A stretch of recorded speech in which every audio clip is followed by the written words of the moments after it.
Hoshana Rabbah. It is a very special day. We have a special custom. We take 5 willows, hit them on the floor, and make a prayer. What are we doing? We're sweetening the severities. We all have some kind of negativity that could be drawn down into our lives. So we have a custom from our prophets that dates back a long time. And on this day, the last day of any kind of judgment, we take the 5 willows, hit on the ground, and say the prayer to transform all the negative severities into sweetness. So we should only have sweetness. Today is the last day of judgment. And that's why Simchas Torah, Shmini Atzeret Simchas Torah, that starts tonight, 48 hours of pure joy, dancing, is, we have a sense of security that we are going to have a good kvittel, a good note will be written on high. We will be for sure sealed with all good things. We've been sealed, from Yom Kippur, but if there's anything that hasn't been completely sealed for a good year, today is the final day. So wishing everybody a good kvittel, a good note, ending on a high note, as they say. As we go into Simchas Torah, 48 hours of pure joy, dancing, celebrating. Go to your local Chabad. I'm Rabbi Ronnie Fine, coming to you from Chabad Zuch and Kadesh. It's a privilege and a pleasure to share with you the Tanya, and we shared today's Tanya.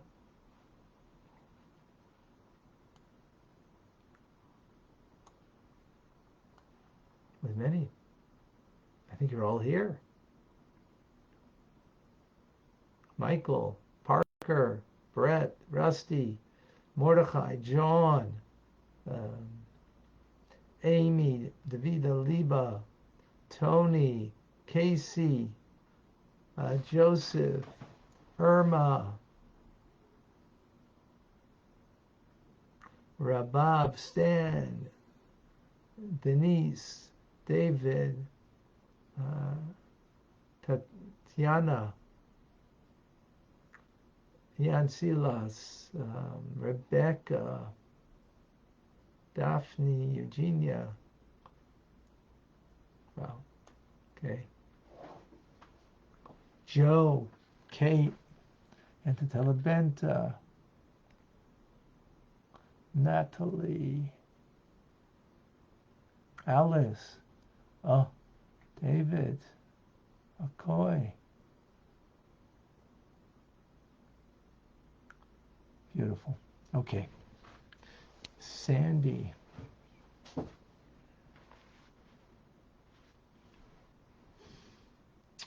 We're studying Torah right now. We can do it individually. We can do it in a group. We're doing it in a group virtually, but it's not the same as doing it in a group that's literally in the same room studying. So when you learn individually, you get a reward for it. What's the reward? That a limited light of God illuminates your soul. Because when you study Torah, what you're in fact doing is like calling him to be your study partner.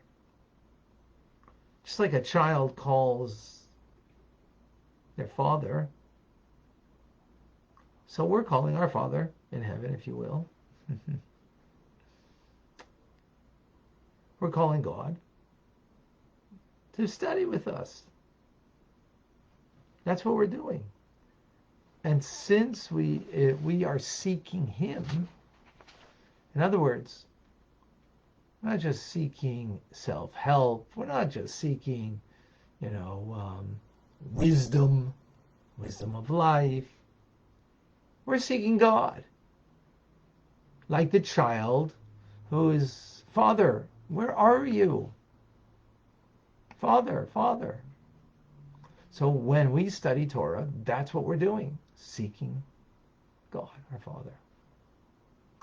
And for that,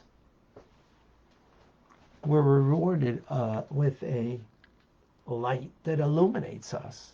As God himself, we learned this previously, this notion at great length, he garbs himself with light. We have material. God's material is light. So when you're calling him and you want him through your Torah study, then what you're getting of him is his light. Now that light, since it's like a garb, so follow the metaphor, it's everything is precise. The garb, just like my clothing, it fits, the arm fits appropriately, the body of it fits the torso appropriately. Not like the tailor who the guy goes into a tailor, and after he comes back and the thing is like this, and it's like like that. So he just tells him, well, just hold it like this and hold it like that, and like just go a little more on your right side, so it'll fit you perfect. So God garbs himself with the light of Torah, and that light is the reward that we get. In other words, our soul is illuminated with the light of God. Now, it is a limited light of God, because just as the garment is got dimensions, limitation, right? It's not it encompasses, but to measure. So the light is measured, because the infinite light of God is too powerful for the soul in a body to experience. So we get a finite degree of that light. That's what we get. But the indwelling of the Shekhinah, that the Shekhinah, the divine presence, which is encompassing, should dwell within, which is a much more powerful, intense radiation of the light of God,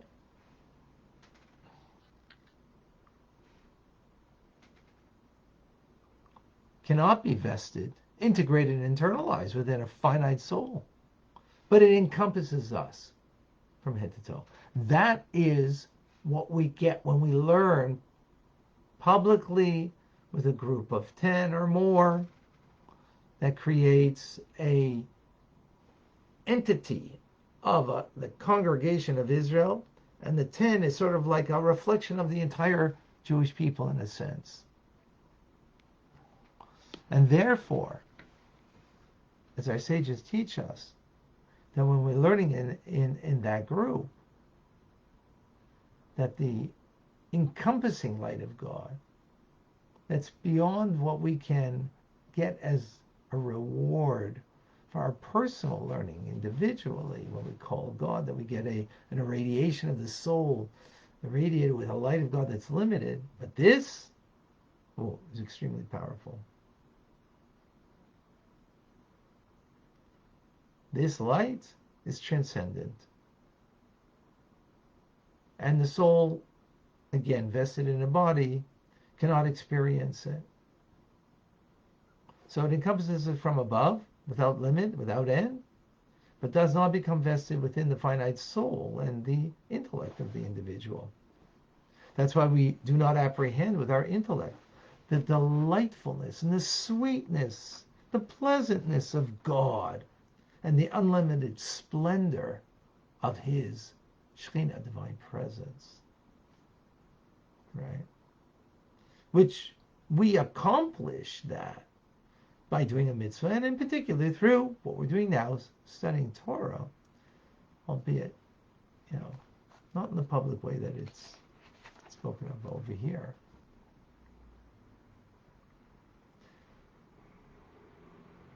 That infinite order of illumination is elicited only in the collective Torah study and the collective performance of a mitzvah. Like we just had a minyan, 10 men making the minyan. Now,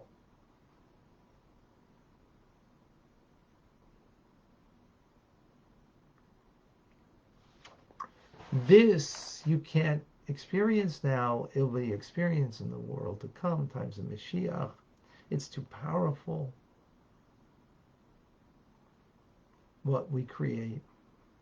You know how powerful it is that when 10 Jews come together, and then not even for study, but all the more for study or for a mitzvah, they come together. The Baal Shem Tov, the Mezritcher Magid, said, the Alter Rebbe says, I heard from them, or that if one angel were to stand in the presence of the gathering of the 10 Jews, even if there were no words of Torah between them, it still, since the Shekhinah rests upon every gathering of 10 Jews, it would bring dread and terror upon that angel. They would not be able to withstand that illumination. They kind of experience it more than we do. Right? Dread would fall upon them until they become utterly nullified. In other words, the sanctity of the gathering of 10 Jews is so powerful, so holy.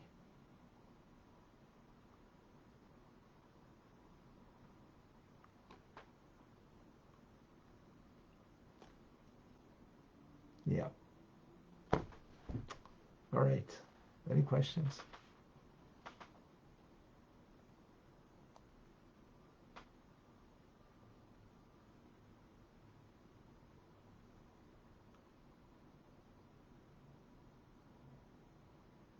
Looks like everybody's got everything clear.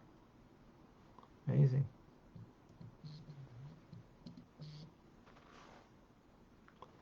All right, folks. I'm wishing everybody an amazing Simchas Torah. Go to your local Chabad house and celebrate. Let me know where you're going, where you're celebrating. And have an amazing Simcha, joy,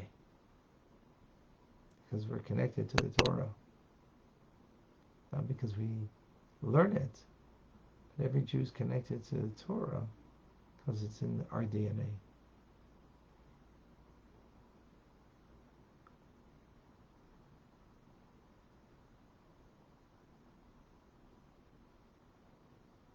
All right, beautiful. I'm Rabbi Ronnie Fine, coming to you from Chabad Zurich and Kadesh, Montreal, Canada. It's a privilege and a pleasure to share with you the Tanya. Have an amazing day. We will have Rambam right now. Join us.